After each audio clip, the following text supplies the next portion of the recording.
In the name of Almighty Allah, the most merciful and kind. Assalamu alaikum to all of you. I hope that you all will be fine and safe and feeling well and sound. This is Fahad Hasan in front of you. और guys, आज जो topic मैं आप लोगों के लिए select करके लाया हूँ वो बहुत ही ज़्यादा इम्पॉर्टेंट है, क्योंकि हमने वोकैबुलरी भी सीख ली है इससे पहले टॉपिक्स में, और हमने ये तरीके भी सीख लिए कि किस तरह हम इंग्लिश स्टार्ट कर लें और स्पीकिंग स्टार्ट कर लें।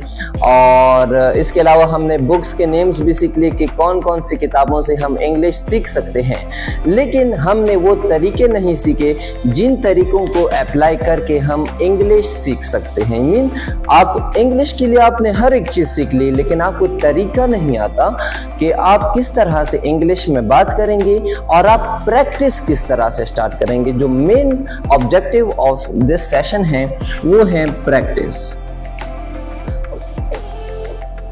और इस वीडियो में मैं आप लोगों पे प्रैक्टिस नहीं करूंगा, बल्कि आपको सिखाऊंगा कि आप खुद अपने साथ प्रैक्टिस किस तरह से करेंगे।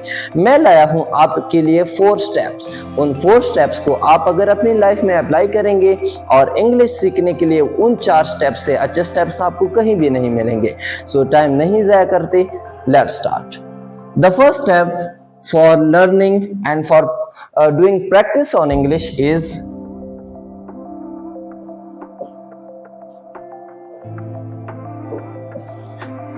imitation.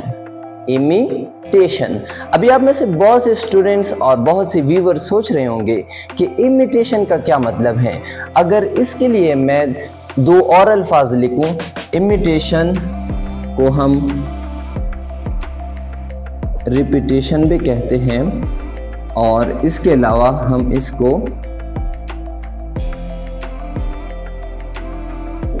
मिमिक्री भी कहते हैं। इसके लिए अगर मैं उर्दू में मीनिंग लिखना चाहूं तो मिमिक्री की जो मीनिंग है उर्दू में वो है नकल उतारना, रिपीटिशन, दोहराना।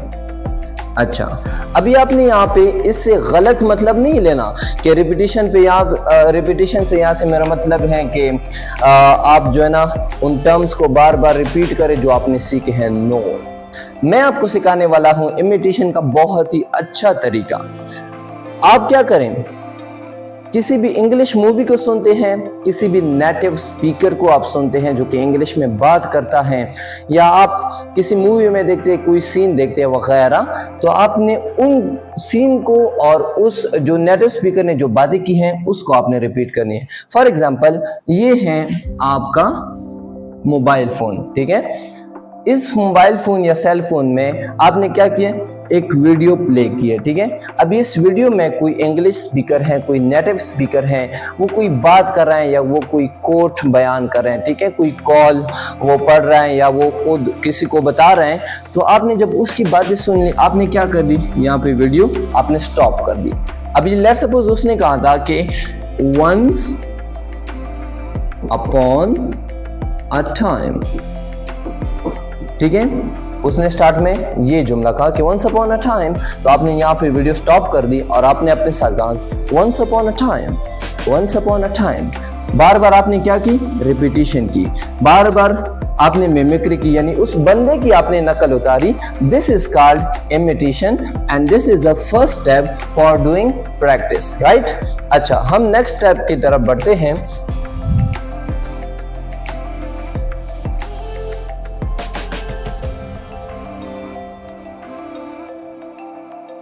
अच्छा जी, नेक्स्ट स्टेप हमारा क्या है, वो है रिकॉर्डिंग।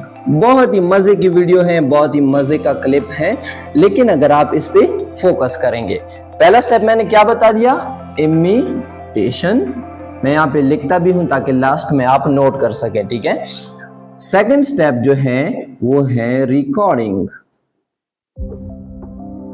अच्छा, यहाँ पे रिकॉर्डिंग से क्या मतलब हम ले सकते हैं, आप जो भी चीज़ें या वोकैबुलरी हैं, सेंटेंसेस हैं, पैराग्राफ हैं, जो भी इंग्लिश रिलेटेड चीज़ें आपने सीखी हैं, उनको आप जब आप प्रोनाउंस करेंगे या आप उस पर प्रैक्टिस करेंगे, उसको रिकॉर्ड कर लें। फिर से बात मोबाइल पे आ जाती है। अपना मोबाइल उठाए, इसमें रिकॉर्डर ऑन कर ले, रिकॉर्डर आपने ऑन कर लिया और उसमें इंग्लिश स्पीकिंग स्टार्ट कर ले कि once upon a time there was a crow, and इसके अलावा और भी अल्फाज हैं, बहुत सारे जुमले, पैराग्राफ्स आप पढ़ सकते हैं, उसको रिकॉर्ड कर लें। उसके बाद इस मोबाइल फ़ोन को उठाएं, अपनी कान के साथ पकड़ें और सुने कि मैं किस तरह से बात कर रहा हूँ। क्या आप एक नेटिव स्पीकर की तरह बात कर रहे हैं, क्या आप एक इंग्लिश स्पीकर की तरह बात कर रहे हैं। सो ये ऐसा करने से आपकी प्रैक्टिस भी हो जाएगी, आपको अपना अंदाज़ा भी हो जाएगा कि मेरी इंग्लिश किस हद तक इम्प्रूव है, right. So this was the second step for doing practice on English language, right. The third thing is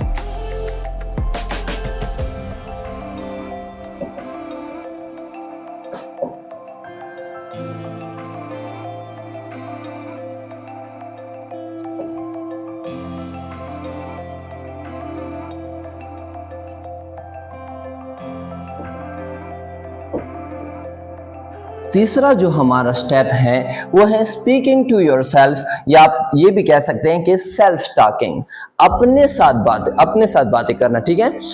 आपने रिकॉर्डिंग भी कर ली है, इमिटेशन यानी दूसरों की नकल भी आपने उतारे, दूसरे जिस तरह से बात करते हैं। अभी बात आती है आप खुद किस तरह से बात करते हैं, ठीक है। आप अपने सामने खड़े हो जाएं और आपके सामने इस वक्त कोई भी चीज़ नहीं होनी चाहिए, ठीक है। आप बिल्कुल खुद को अकेला महसूस करें और अपने साथ प्रैक्टिस स्टार्ट कर लें। लेट्स सपोज आप एक माइंड में एक सीन बनाएं कि मैं किसी महफिल में खड़ा हूँ या मैं किसी के सामने स्पीच या प्रेजेंटेशन कर रहा हूँ। सो मेरी इंग्लिश किस तरह, या मैं स्टार्ट किस तरह से ले रहा हूँ और मैं वाइंड अप किस तरह से कर रहा हूँ और मेरी जो अल्फाज की प्रोनाउंसिएशन है वो किस तरह से है। This is called self talking. आपने क्या करना है, खड़े हो जाना है और अपने साथ बातें करनी है, ठीक है। कि और इसके लिए मैं आपको एक आसान सा तरीका बताऊं कि बाज़ लोग मुझसे यही सवाल पूछते हैं कि हम किस टॉपिक को सेलेक्ट करें।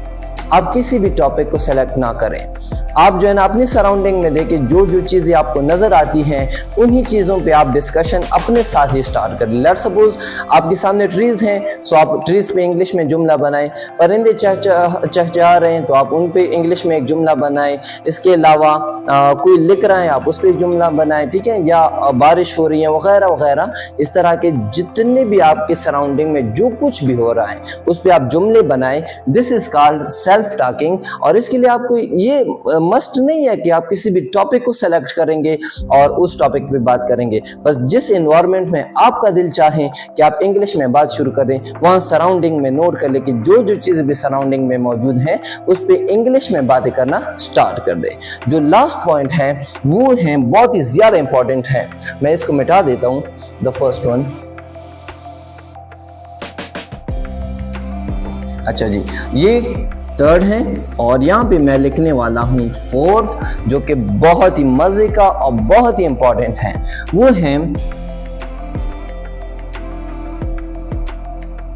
मिरर, शीशा, आईना, ठीक है।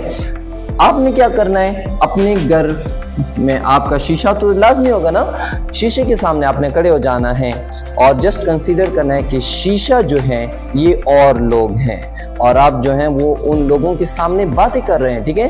आपने उनके सामने कहना है अस्सलाम वालेकुम, मैं हूँ आपका होस्ट या मैं हूँ आपका दोस्त या मैं हूँ आपका मेज़बान वगैरह, जो भी टर्म आप अपने लिए यूज़ कर लें, ठीक है। आपने शीशे के सामने खड़े हो जाने, अस्सलाम वालेकुम, मेरा नाम फहद है और आज मैं आप लोगों को बताने वाला हूँ बहुत ही अच्छी चीज़ों के बारे में। इससे क्या होता है, कॉन्फिडेंस बिल्ड होती है। आपको पता चलता है कि मैं अगर इस तरह से हाथों को करूँगा या मैं जो है ना वो आई कांटेक्ट कुछ इस तरह से बनाऊंगा तो लोगों को मैं किस तरह से देखूंगा या मेरी क्या लुक आएगी, ठीक है। सो मिरर के सामने खड़े होने से इंसान की बहुत ज़्यादा प्रैक्टिस हो जाती है, राइट। सो आपने मिरर के सामने खड़े हो जाना है, आपने गेस्चर, पोस्चर, जो आपकी बॉडी लैंग्वेज है, आपने हाथ किस तरह से इधर उधर करने हैं, आंखों से किस तरह से बातें करनी है, ठीक है। आपने हिलना किस तरह से, यहाँ से यहाँ तक किस तरह से जाना है वगैरह, ये सारी चीज़ें आप मिरर के सामने कर सकते हैं। और मिरर का मैंने इसलिए तो बता दिया कि ये बहुत ही मजे का पॉइंट है, बहुत ही इंपॉर्टेंट पॉइंट है। मिरर का फायदा ये होता है कि आप अपने आप को नोट कर लेते हैं और आपकी जजमेंट हो जाती है कि मैं दूसरों को किस तरह से देखूंगा, ठीक है। सो गाइस वंस अगेन मैं इनको शॉर्टली आपको बता देता हूँ। The first one is imitation, the second one is recording and the third one is speaking to yourself और self talking and the fourth one is mirror, right. Imitation, दोहराई या किसी की नकल उतारना, रिकॉर्डिंग, मोबाइल ले, अपनी इंग्लिश को उसमें रिकॉर्ड कर ले, फिर बाद में सुन ले। इससे आपको अपने प्रोनाउंसिएशन का भी पता चल जाएगा, कॉन्फिडेंस लेवल का भी पता चल जाएगा। तीसरी बात यह है कि स्पीकिंग टू योरसेल्फ, इससे यह है कि आपसे आपके अंदर जो डर मौजूद है वो आपसे निकल जाएगी और आपकी जो है ना वो अगर आप सराउंडिंग को लेंगे सो इस तरह करने से आपकी जो इंग्लिश है वो बहुत ज़्यादा इंप्रूव हो जाएगी।